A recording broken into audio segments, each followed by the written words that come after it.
নমস্কার। সামনেই মোহনবাগান ইস্টবেঙ্গল ম্যাচ, আইএসএলের ফিরতি ডার্বি। কলকাতায় হচ্ছে না, ম্যাচ গৌহাটিতে হচ্ছে। চূড়ান্ত প্রস্তুতি মোহনবাগান সুপার জায়ান্ট আজকে সেরে নিয়েছে। ইস্টবেঙ্গলও আগামীকাল এক প্রস্তুত প্র্যাকটিস করে উড়ে যাবে গৌহাটি। তারা গৌহাটিতে কোনো প্র্যাকটিস সেশন রাখেনি।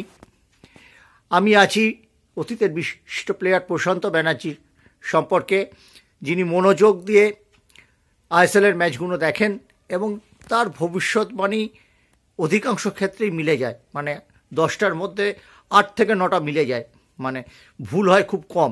তাই জন্যই আমরা আজকে প্রশান্তদার কাছে এসেছিলাম তার মহামূল্যবান অভিমত নেওয়ার জন্য। এই যে ম্যাচ, এই ম্যাচটা তুমি কি বলবে টেকনিক্যাল দিক থেকে? দেখো, এইটার মেইন যেটা সেটা হচ্ছে ইস্টবেঙ্গল টিমের এখন একটু মনোবল কমেছে, এর নিয়ে বলার অপেক্ষা রাখে না। আগের ম্যাচটা সেকেন্ড হাফটা যখন ভালো খেলছিল তখন 2-all হয়ে গেল। 2-all হওয়ার পরে আমার মনে হয়েছিল 3-2 করে ফেলবে ইস্টবেঙ্গল, যা প্রেসার দিয়েছিল। কিন্তু একটা সিলি মিস্টেকস ডিফেন্ডারের, তাতে 3টে গোল খেয়ে আর একটা গোল খেয়ে 3 পয়েন্ট হারিয়ে চলে এলো। এবার এই যে ম্যাচটা হারলো, এটা টিমটার একটা অনেকটা ডিমোরালাইজ হয়ে গেল, অনেক পিছিয়ে গেল। ফলে নেক্সট ম্যাচ মানে এই 11 তারিখে ডার্বি ম্যাচ পড়ে গেল। ফলে তার মধ্যে আবার অনেকগুলো প্লেয়ার ইনজুরি হয়ে গেছে।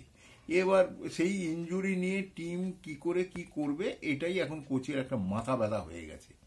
কিন্তু আমি একটা কথা বলি, সেটা হচ্ছে যদিও ইস্টবেঙ্গল পিছিয়ে মোহনবাগানের সঙ্গে ম্যাচ খেলবে, ডার্বি ম্যাচ, এ নিয়ে বলার অপেক্ষা রাখে না, কিন্তু যারা এক্সট্রা সাবস্টিটিউট প্লেয়ার থাকে তারাও তো ক্লাব তাদের সই করিয়েছে পয়সা দিয়ে, ভালো প্লেয়ার বলেই তাকে সই করিয়েছে, সারা বছর বেঞ্চে বসার জন্য নয়।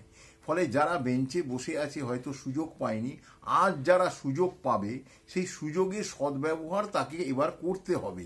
যারা ভালো প্লেয়ার, যারা বড় প্লেয়ারের জায়গা আছে, সেই সব প্লেয়ারদের একটা সময় আসে যখন তাকে খোলস থেকে বেরিয়ে এসে দেখাতে হয় মানুষকে যে হ্যাঁ, আমিও কিন্তু ভালো প্লেয়ার, আমাকেও বসিয়ে রেখেছিল, সময় আমি অপেক্ষা করছিলাম, এইবার আমার খেলাটা দেখলে বুঝতে পারবে মানুষ কিরকম। ফলে সেই প্লেয়ারগুলোকে আমার যেটা মনে হয় যে তারা যদি এইবার গুয়াহাটিতে ম্যাচ হচ্ছে, গুয়াহাটিতে অবশ্যই ইস্টবেঙ্গলের সাপোর্টার অনেক থাকবে, কিন্তু যেহেতু কলকাতার বাইরে অত প্রেশার নেই, এই প্রেশারের এগেনস্টে সেই প্লেয়ারগুলো যদি খেলতে পারে এবং আমার মনে হয় তারা নিজেদের জায়গাটা করে নিতে পারবে, মানুষের মন জয় করতে পারবে এবং ক্লাবের অনেক সুবিধা হয়ে যাবে যে হ্যাঁ, ঠিক মতোই আমরা প্লেয়ারগুলোকে চুজ করে নিয়ে এসেছি। এইটা হচ্ছে এই প্লেয়ারদের উপর অনেকটা নির্ভর করছে। অতীতে অনেক হয়েছে এইরকম একটা পজিশনে যে ইস্টবেঙ্গল এত কমজোরি টিম নিয়ে জিততে পারবে না সবাই জানে, কিন্তু সেই ম্যাচ কিন্তু 2 গোল করে জিতে বেরিয়ে চলে গেছে। কারণ মানসিকতা তৈরি করতে হয়। একটা টিমের প্লেয়ার সে মানসিকতা তৈরি করবে যে হ্যাঁ, আমি ভালো খেলবো, আমি সুযোগ পেলে আমি তার সদ্ব্যবহার করব, টিমকে জেতাবো, তার জন্য যতভাবে উজাড় করতে 100% তাকে দিতে হবে। সেইটা কিন্তু সময় এসছে। সব সময় এইরকম কখন হয় না, হয়তো মোহনবাগান ভালো খেলছে, জিতে আছে, তারা সব কিছুতে টেক্কা দেবে, ইস্টবেঙ্গলের সেই জায়গাটা টেক্কা কম, আমি ওটা বিশ্বাস করি না।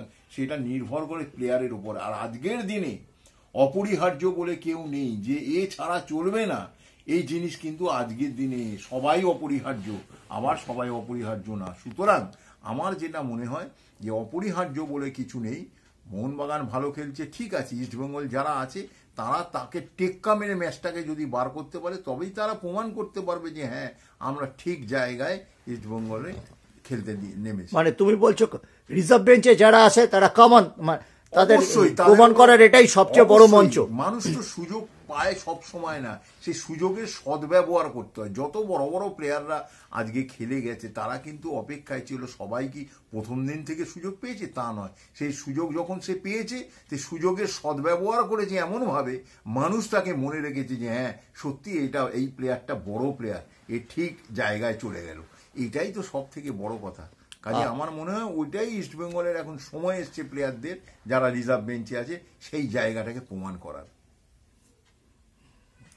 বেশ কিছু প্লেয়ার মানে খেলার মতো অবস্থায় নেই, হয়তো শুরু করবেন দলের প্রয়োজনে, পুরোটা খেলতে পারবেন কিনা জানি না। কোচ নিজে বলেছে আপুইয়া 70-30, 70% খেলার চান্স আছে। সৌভিক চক্রবর্তী নিয়ে যে বিভ্রান্তি ছিল সেটা কেটে গেছে, তিনি খেলছেন, তিনি প্রায় 90% ফিট, কিন্তু সল ক্রেসপো নেই, হ্যামস্ট্রিং চোট, কিন্তু তবুও প্রভাত লাকড়াকে তৈরি করতে হচ্ছে।